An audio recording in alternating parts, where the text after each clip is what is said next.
Good evening. It is Justin Sandler coming to you live on Facebook from the 7th floor of the UCLA Ronald Reagan Medical Center here in beautiful Westwood, California. I'm on the couch in my room with a beautiful view over my shoulder of the UCLA campus in Westwood. Actually, I got a pretty awesome view. Got lucky with this room, unlike the last two rooms I was in. And this might be my room for a few more days, actually. It has been quite an eventful day here at the hospital. All night long, every couple hours, every couple minutes, someone's coming in here to flush me, drain me, poke me, shoot me, check me, etc., etc. I've got my drainage bag still on me. I've got my heart monitor still attached. I've got my IV still going. Right now I'm actually getting an antibiotic with some fluids. Did my nice refreshing sponge bath earlier and put on my clean gown and just chilling now. My beloved Mary Lou got to go back home for a few hours to take care of her kitties and take a few minutes for herself. And now I have a few minutes to myself, so I wanted to jump online here and give you an update as to what's going on. And then I'm going to take a little bit of time to myself for a little personal care, self-development kind of stuff, personal development, self-care kind of stuff. I think I switched those words up. I'm going to do a little reading, a little writing, a little chanting, and get my mind straight. So for those of you following along at home, we were contemplating a surgery based on the fluid buildup around my heart. And so as of today, we had to make a definitive decision as to what was going to be next. So the fluid buildup was almost a liter. They drained most of it. I've got this bag draining, and it is pretty much done draining. So I had a CAT scan yesterday and another echocardiogram today, and the fluid level is actually good right now. So as far as that's concerned, everything's looking good.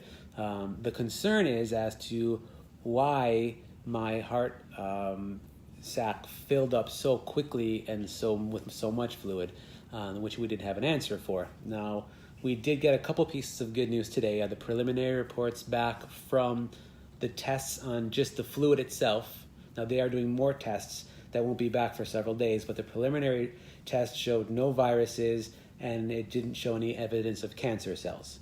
That's the biggest concern right now, is that there could potentially be cancer cells that got in there. Now, this isn't definitive. They're doing more tests, like I said, and there has to be another biopsy done to really make sure that there's no cancer cells in there, because that's one of the things that can create that kind of a fluid buildup, because my doctor said that it's really, we're really too far out from the surgery to just have some kind of a post-surgical inflammation like that. So that usually it's caused by either some kind of severe trauma, which I have not had in the last month, or cancer cells, or who knows what else. So unfortunately, we don't have answers yet as to why.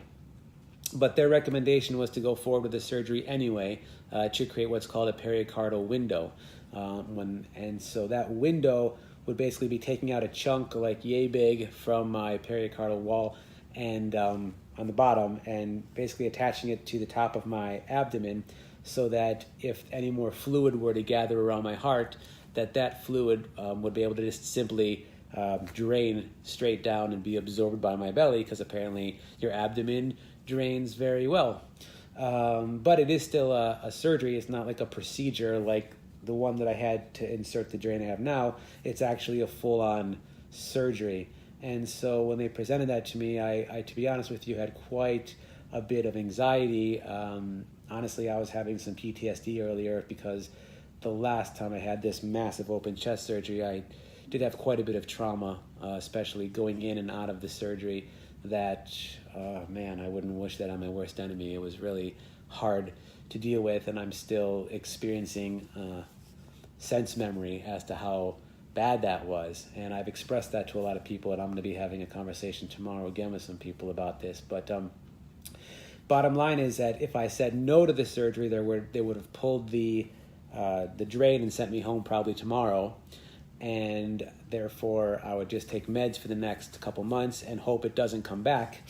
Problem is, when these things happen, I don't usually have too many, symptoms right away. And without the symptoms, it starts to fill up, and when the symptoms do finally start, it would be once the fluid is really too much, when my heart would start to actually collapse, and they call it tamponade, whatever it is. At that point, once the tamponade starts, you really have less than 24 hours to get into an emergency surgery to drain it. Otherwise, the entire heart will keep trying to beat with the pressure of the fluid around it, and then eventually the heart would just collapse completely. We don't want that to happen, of course. And without knowing why this happened, if I don't do the window, and let's say I'm out on the road somewhere and this starts to happen, I will not likely be able to get back to a hospital like UCLA fast enough to do the procedure. And in that case, it would be fatal. So I had to make a big decision today, which was really hard for me, because I had this massive surgery in August, and like I said, it was really traumatic. And the thought of coming out of the surgery the same way and the same experience or even similar was really raising my anxiety to a massive level that I just wasn't ready to deal with. But after some conversation and some thought, decided that it really was the best thing for me to do was to have the surgery. And that's what we did. We signed off on the paperwork already and went through everything.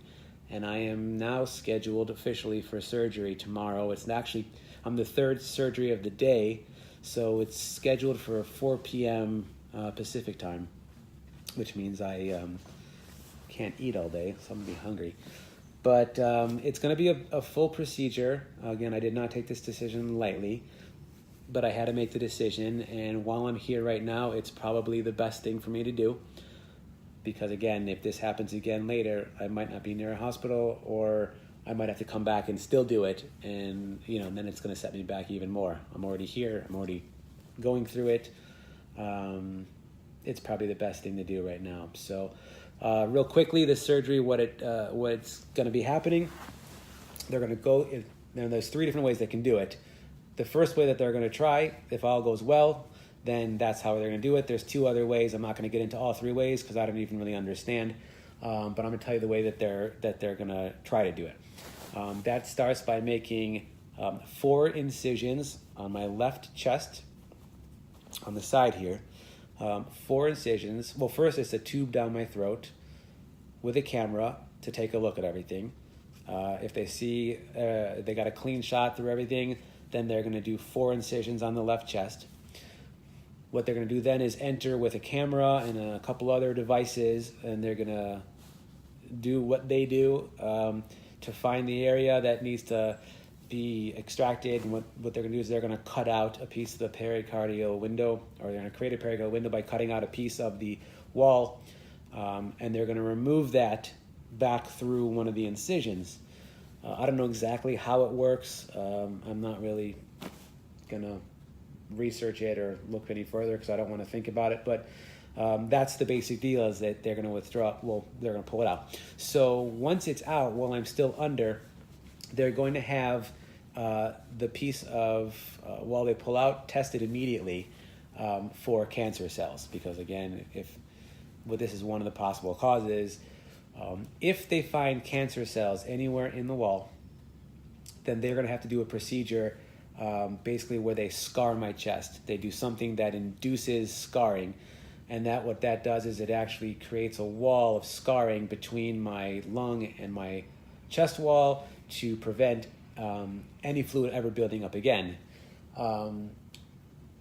There's not too many downsides from that, but the biggest downside is that if I ever need to have a surgery on my chest again, and now there's going to be the scarring in the way, they're not going to be able to just go in and get to my heart.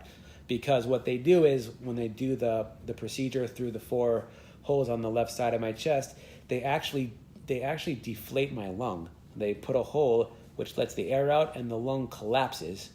And then when the lung collapses, then they have room to work with the heart. Otherwise, the lung is expanded and they can't get to it. If there's a scarring wall there, they won't be able to actually get to my heart, and so they would have to do a way more invasive surgery. Now, we're hoping that we don't have to do that, and we're also hoping that we don't have to do any more surgeries here in the future, but those are the risks that are involved. If no cancerous cells are immediately found, they're not going to do the scarring, and they're going to complete the procedure, and they are going to send that piece off to a lab to be further tested to make sure that there is no cancer cells at all there. Because then we know that it wasn't caused by any residual cancer cells, and we can look at other options of what might have caused the pericarditis, the inflammation that led to all the fluid. It's a full surgery itself. The procedure, once I'm under and my doctor gets started, it's about an hour and a half. I will wake up with tubes again. They said most likely 2 hoses will be coming out of me like last time. One through the ribs, which is a friggin' painful deal. But they have to drain my heart area and my lung. And those have to be continuously draining over the next few days. I will have an epidural inserted into my back to manage the pain and to numb the area. I will have to have a catheter again. Ugh, that's friggin' horrible. And we'll be here for approximately 2 to 3 days after the surgery to recover. As long as the draining of the lung and heart is happening pretty well, then I won't need to stay any longer. If it's still draining a lot, then it'll be more than 2 or 3 days. Provided there's no complications in the surgery, they're actually going to let me come back to this room, which is awesome. Here, wait, I'll show you really fast what I get to see. Look, it's beautiful downtown Westwood. So I got a really nice view and a nice room, private room with my own bathroom. I don't want to go back to that horrible ICU like I was in last time. So as long as there's no complications, they did say I can come back to this room. So at least I can spend the next few days in a more comfortable place. And that's it. We'll be out of here in a few days. And hopefully no cancer, no complications, and just some pain management to get through the rest of the week.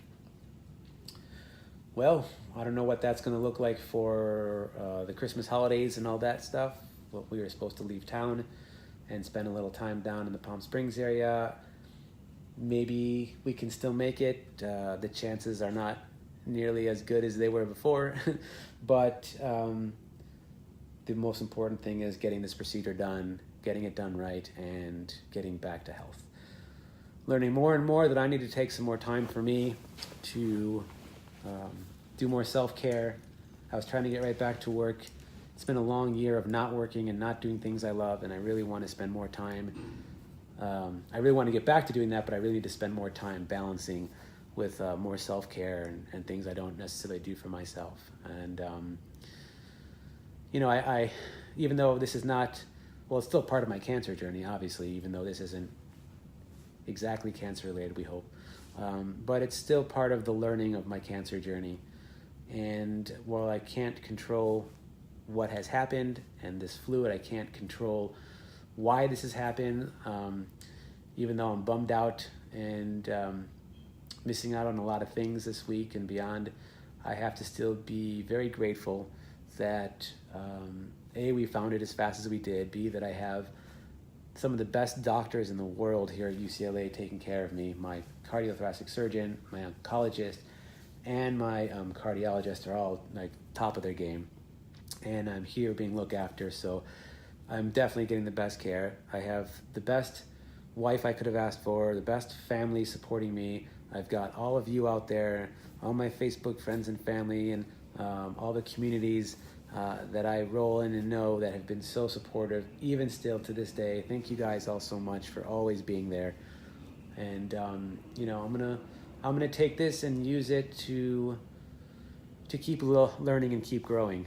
Obviously, if I have to look into a spiritual reason as to why I'm still going through stuff, it just means maybe that I haven't learned everything that I needed to learn yet, and I haven't grown to the level I need to grow at. And there is more that I need to bring into my life. and that even though it's very hard right now to go through this, that it will make me a better person, and more importantly, it will allow me to have even a bigger and better perspective to create art and inspiration to help as many people out in the world as I can through this journey. Because I still believe that this journey that I'm going through is both for myself to reach the highest enlightenment I can, as well as have the tools to help as many of you and other people in the world who need the inspiration and love and help that I'm able to give, especially from doing this journey. So I'm blessed, and I'm going to look at this in a way that is a good thing, because I have to, because that's the only way I can look at things. Either it's a good thing or it's a bad thing, right? And looking at things as a bad thing doesn't really lead to much positive productivity, and looking at it as a good thing will lead to inspiration and lead to just more love and more learning and more light. And so I'm going to roll with that. That's my story. Thank you for listening and for being there. I'm glad I was able to get on here and give you a little update. Since my surgery is not till 4 tomorrow, I may jump online a little bit and do another video tomorrow during the day, just to kind of let you know how I'm feeling and how things are going with the timing, if everything's still on track. In the meantime, I have a couple hours to myself right now before Mary Lou gets back here, and I am going to do some chanting, get kind of deep, and do some journaling, and really tap in, because I think it's really important. And that's, I guess, if I had to give a piece of advice to anybody out there, you know, in this room, I have kind of two things I can choose to do. I can put on the TV and just pass the hours by watching stuff out there, or I can go in here by chanting and meditating and getting deep and connecting with myself and being in just a more spiritual, loving place and a more whole place. And I'm going to do some writing and really just tap into my own feelings. I think it's really important to do that. Otherwise, I'm avoiding my feelings, and that's not a way to go for me.